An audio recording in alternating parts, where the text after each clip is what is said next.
আমি এখন আছি ইডেন গার্ডেন কলকাতা। এখানে আছে মমতা ব্যানার্জি।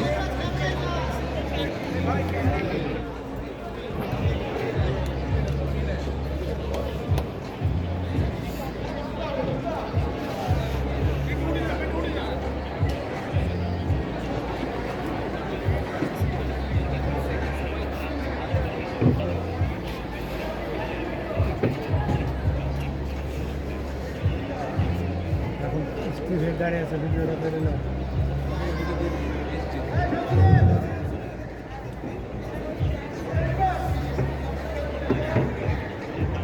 কতটুকু ঠান্ডা কত খিড়কি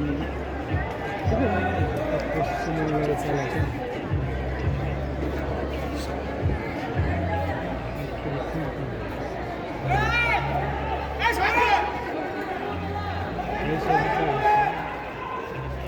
প্রত্যেকটা গাড়িতে গাড়িটা সুন্দর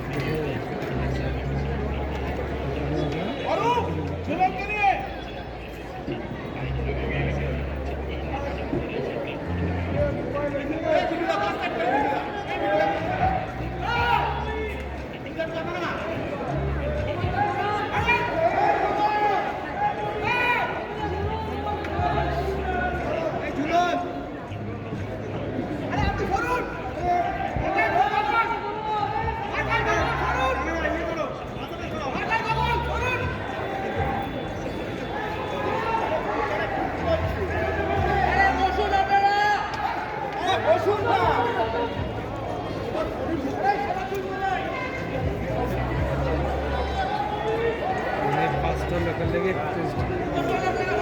পাঁচটা লোক এনে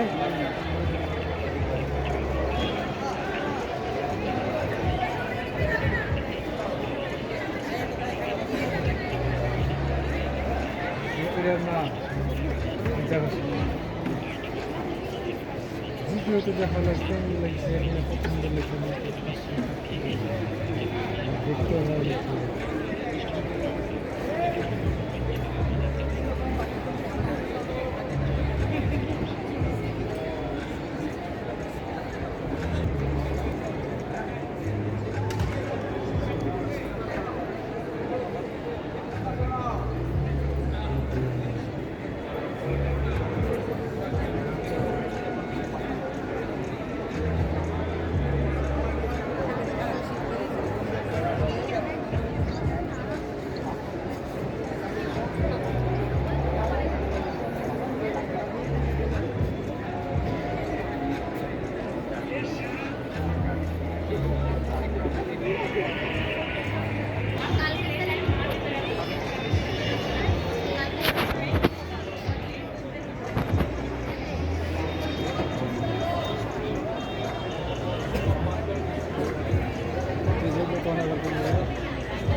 নমস্কার। ভারতের প্রাচীনতম ক্রিকেট স্টেডিয়ামে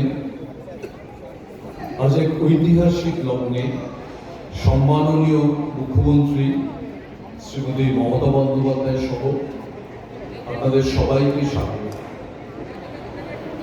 অ্যাকচুয়ালি লাইট চলে গেছে কি বোঝা যাচ্ছে না, এখনো কিন্তু সন্ধ্যের পাওয়ার প্লে এখনো শুরু হয়নি, এখনো অ্যাকচুয়ালি বিকেলের ডেট ওভার চলছে। আর এই সেটিংটা বড় বড় ব্যাটসম্যানদেরও বলা হয়েছে আন্ডার প্রেশার তারা পালিয়ে যান, ভাগতা হয় বলা হয়েছে বাংলাকে কটাক্ষ করে। সৌরভ আসার পর হয়তো সেই ধ্বনি উবে গেছে, কিন্তু আজকে বাংলার একটি মেয়ে সে এতগুলো ছক্কা মেরেছে গোটা টুর্নামেন্টে যে ওয়ার্ল্ড রেকর্ড করে ফেলেছে, ছক্কার ওয়ার্ল্ড রেকর্ড।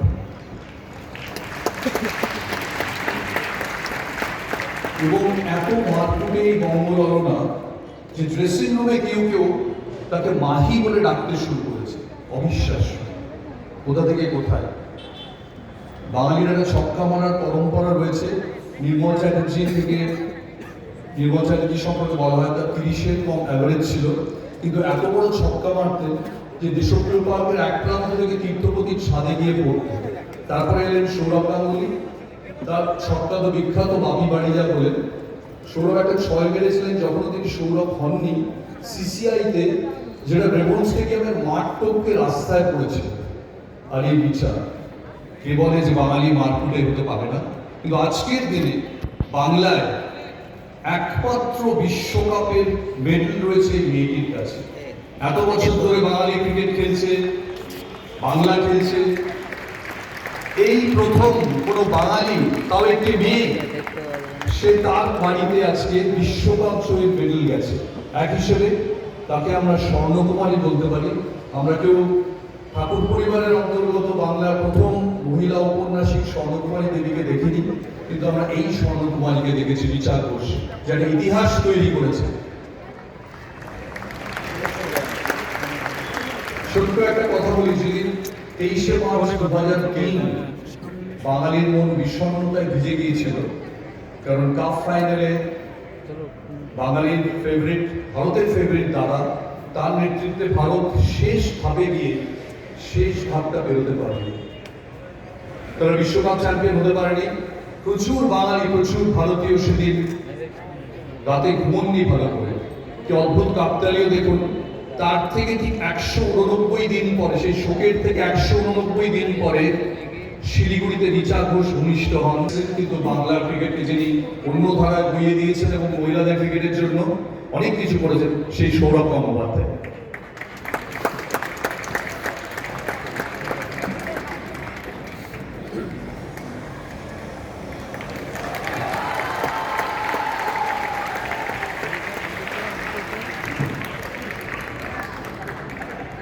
এবার আমি একে একে অন্য অননীয় অতিথিদের মঞ্চে ডাকতে চাই, যিনি এখানে যে কোনো খেলাধুলোর যাবতীয় কর্মকাণ্ডের সঙ্গে জড়িয়ে থাকেন, উৎসাহ দেন। অননীয় ক্রীড়ামন্ত্রী শ্রী অরূপ বিশ্বাস মঞ্চে।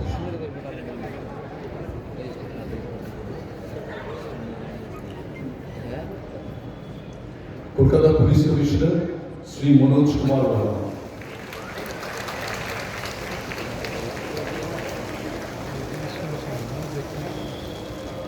এবার আমি ডাকছি CAB vice president Shri Nitish Ranjan দত্তকে, যদি মঞ্চে আসেন।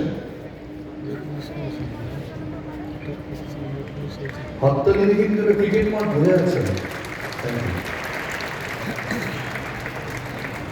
এবার সিএবি সচিব, বহুদিন ধরে ক্রিকেটের সঙ্গে জড়িত, বাবলু কোলে।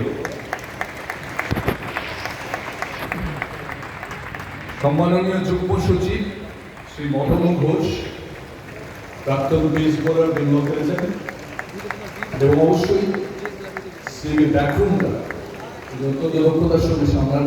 কোষাধ্যক্ষ শ্রী সঞ্জয় দাস। কি করে ভুলে যাই মহিলাদের ক্রিকেটকে যিনি আজকের এই চেহারায় নিয়ে এসেছেন।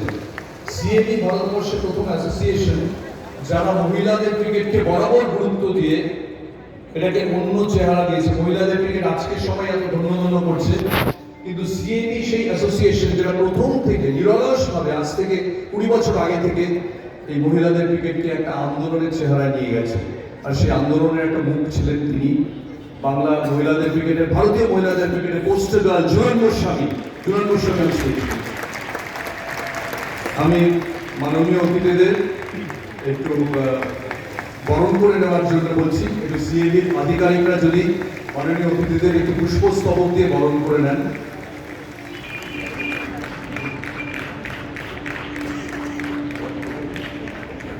আমি এরপর যাকে ঘিরে অনুষ্ঠান, যাকে ঘিরে উচ্ছ্বাস, তাকে কালকে আমরা হুটখোলা জিপে দেখেছি পরিবারের সঙ্গে, যে অ্যাকচুয়ালি বিস্ময় টেন্ডুলকার যদি পুরুষদের ক্রিকেটে একরকম বিস্ময় হন, তিনিও একরকম বিস্ময়, যাকে 15 বছর বয়সে বেঙ্গল সিলেক্টররা বলেছিলেন বড্ড বাচ্চা। আমি সেই রিচা ঘোষকে মঞ্চে রাখছি।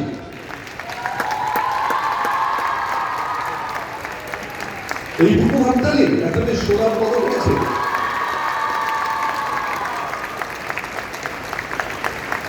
এবং এবার অবশ্যই আজকের অনুষ্ঠানে যিনি প্রধান অতিথি, সিএমই যার এই পদার্পণে নিজেদের গভীর সম্মানিত মনে করছে, honourable chief minister Shri Mamata Bandyopadhyay. Shrimati Mamata Bandyopadhyay যদি মঞ্চে আসেন প্লিজ।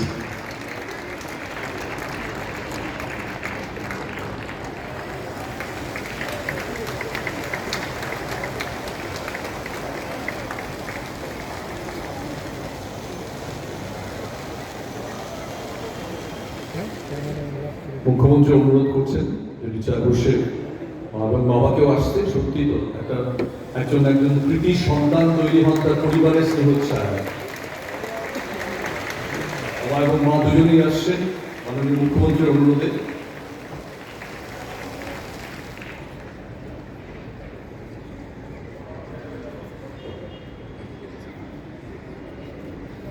আমরা তাদের অবশ্যই অতিথিদের পুষ্পস্তবক দিয়ে স্বাগত জানাবো, কিন্তু তার আগে আমরা একটু জাতীয় সঙ্গীত শুনবো। Can we play the national anthem, please?